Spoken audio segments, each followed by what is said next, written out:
warahmatullahi wabarakatuh. Waalaikumsalam warahmatullahi wabarakatuh. Sehat semua?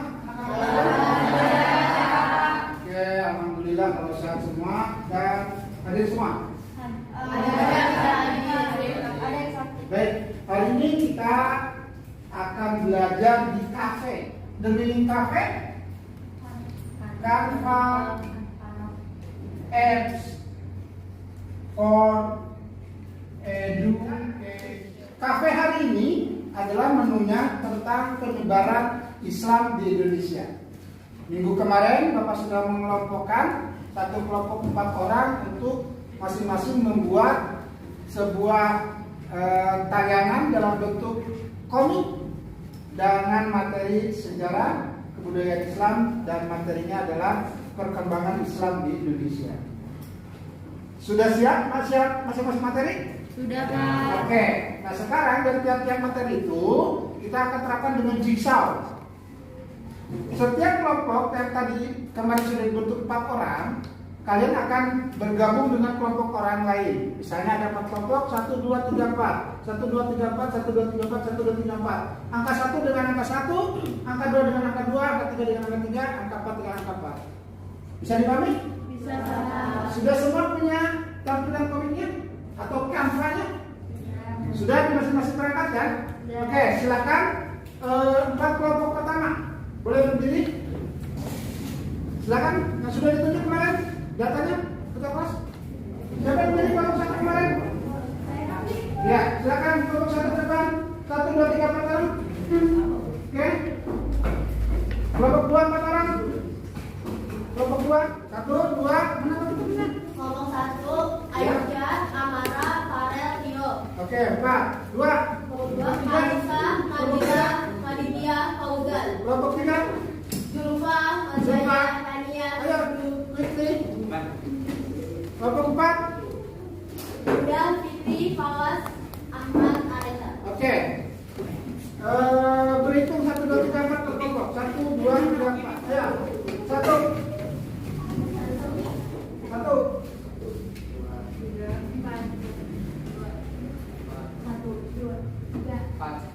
Ada 5, nggak apa-apa. 1 dengan 1 silakan berkumpul. 1 dengan 1, 2 dengan 2, 3 dengan 3, 4 dengan 4. Silakan kalian bentuk kelompok dan presentasikan produk Canva kalian ke teman kamu. Bisa dipahami? Silakan menempati tempat. Oke, udah. Silakan berkelompok cari tempat. Kelompok 5. Tania, Mutiara, Satrio, Febrian. Oke, Tania, Mutiara, Sabian. Tania, Mutiara, Satrio, Febrian. Apa? Iya. Naila Hartama, Naila Simba, Haki, sama lagi Roban. A. B. A. A. D. A.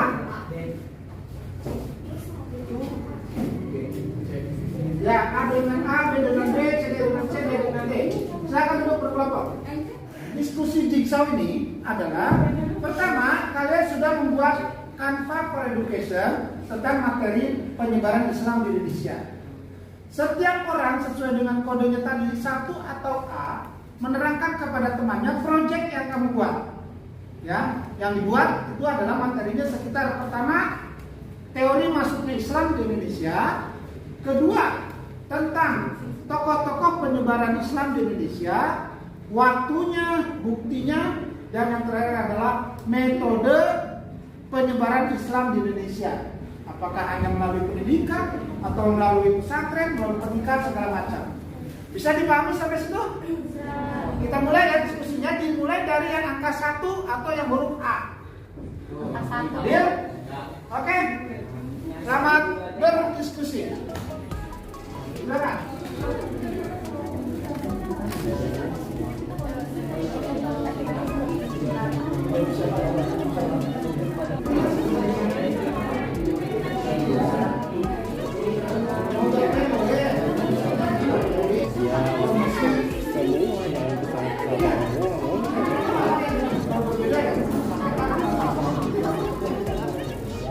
Kalau penanya sama bisa ya, oke sama. Kasih kemarin kita kode.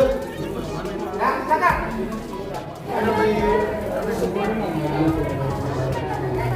Karena sekarang kalian sudah menemukan hasilnya, sudah menemukan hasil diskusinya. Sekarang waktunya kalian menggali lebih dalam lagi dengan cara mengkonfirmasi apa yang kalian cari. Sudah sesuaikan dengan teman kalian. Kita akan mulai dengan teori masuknya Islam. Ada berapa teori yang ditemukan? Kita akan coba mendengarkan pemaparan dari kelompok 2. Assalamualaikum warahmatullahi wabarakatuh. Perkenalkan, nama saya Fauzan dan anggota tim saya ada Naila Mara, Fitri, dan juga Tania. Materi yang akan kami paparkan itu berasal dari Canva for Education. Yang pertama yaitu adalah teori-teori masuknya Islam. Yang pertama ada teori Persia. Teori Persia yaitu adalah salah satu teori yang menyebutkan bahwa Islam masuk ke Indonesia dibawa oleh orang-orang dari Persia, termasuk pengikut Syiah. Pada awalnya teori ini dinamakan teori Persia. Pada mulanya teori Persia diterima sebagai ahli sejarah, namun teori ini mempunyai kelemahan yaitu di abad 7 Masehi. Kekuasaan Islam di Timur Tengah masih dipegang dinasti Umayyah yang menguasai Damaskus, Baghdad, dan Jazirah Arab. Fakta tersebut menyanggah bahwa tidak mungkin permuka Persia bisa menyokong dakwah Islam ke Nusantara secara besar-besaran. Teori yang kedua yaitu adalah teori Gujarat. Teori yang ketiga yaitu adalah teori Cina. Yang keempat yaitu adalah teori Arab.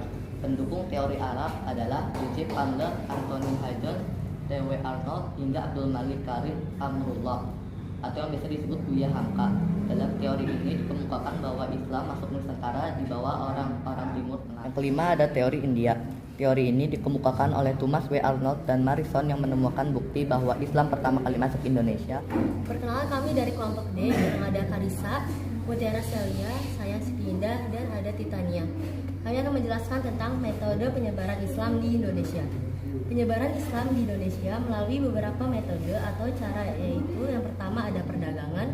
Penyebaran Islam melalui perdagangan merupakan cara yang paling pertama karena banyaknya para pedagang yang berasal dari berbagai negara. Yang kedua ada perkawinan. Penyebaran Islam melalui perkawinan biasanya dari perdagangan yang menetap dan melanjutkan hidupnya di Indonesia. Yang ketiga ada pendidikan, dan yang keempat kesenian. Sekian dari kami. Wassalamualaikum warahmatullahi wabarakatuh. Warahmatullahi wabarakatuh. Perkenalkan, di kelompok B ada namanya Papi, Tapi, Dimas, dan saya. Saya menjelaskan teori masuknya agama Islam. Teori India Gujarat, teori yang dibutuhkan oleh GWJ Drewes yang lantas dikembangkan oleh Nok DJC, Napal WF, Lutherham, JP Mokupe, hingga Sucipto Wirjo Suparto ini meyakini bahwa Islam dibawa ke Nusantara oleh para pedagang dari Gujarat, India pada abad ke-13 Masehi. Teori bahwa ajaran Islam masuk ke Nusantara dari bangsa Persia atau wilayah yang kemudian menjadi negara Iran pada abad ke-13 Masehi didukung oleh Umar Amir Husain dan Husain Jododiningrat. Warahmatullahi wabarakatuh. Nama saya Atariza. Ini ada Hafiz, ini ada Febrian, ini ada Rizkia.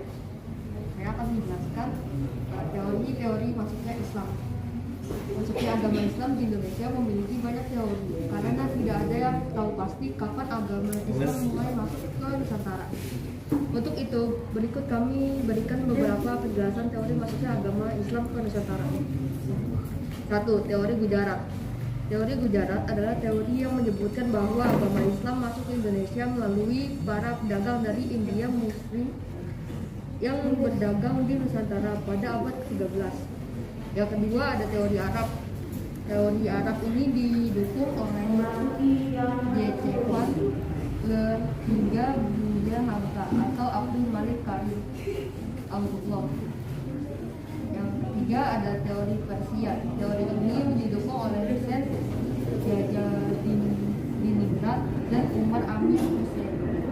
Ya, terima kasih. Assalamualaikum warahmatullahi wabarakatuh. Perkenalkan, saya dari kelompok 4. Di sini saya namanya Nabila Pranita Mayrus. Di sini ada Sikru dan Ahmad Rizky dan Rio. Di sini saya akan menjelaskan tentang kondisi masyarakat Indonesia sebelum Islam. 1. Kondisi sosial budaya. Penduduk Indonesia terdiri dari berbagai suku bangsa yang masing-masing daerahnya mempunyai corak seni, budaya, dan bahasa beragam. Berbagai perbedaan itulah yang membentuk keanekaragaman suku bangsa di Indonesia. Keanekaragaman atau Pluralitas tersebut merupakan kekayaan bangsa yang tidak ternilai harganya sehingga harus tetap dipertahankan dan dilestarikan. 2. Kondisi agama atau kepercayaan. Masyarakat yang tinggal di Indonesia sebelum Islam sudah mengenal agama atau kepercayaan. Mereka sudah memeluk agama Hindu, Buddha, dan sebagian menganut kepercayaan Kapitaya. Agama Hindu lahir di India sekitar tahun 1500 sebelum Masehi dengan kitab suci Weda. Adapun agama Buddha dengan kitab suci Tripitaka lahir di India kurang lebih tahun 500 sebelum Masehi. 3. Kondisi suku bangsa. Masyarakat Indonesia memiliki suku bangsa yang beragam. Keragaman tersebut terbentuk oleh jumlah suku bangsa yang mendiami berbagai daerah yang tersebar dari Sabang sampai Merauke. Setiap suku bangsa mempunyai corak seni, budaya, dan bahasa masing-masing. Berbagai perbedaan itulah yang membentuk keanekaragaman suku bangsa di Indonesia. Terima kasih. Perkenalkan, saya Areta, Kalisa, Mazaya, dan Farel. Metode atau media penyebaran agama Islam di Indonesia. Pada umumnya agama Islam masuk di Indonesia dilakukan sebagai berikut. 1. Perdagangan. Jalur kegiatan pelayaran antar negara yang ramai membuat perdagangan semakin semarak dan meluas.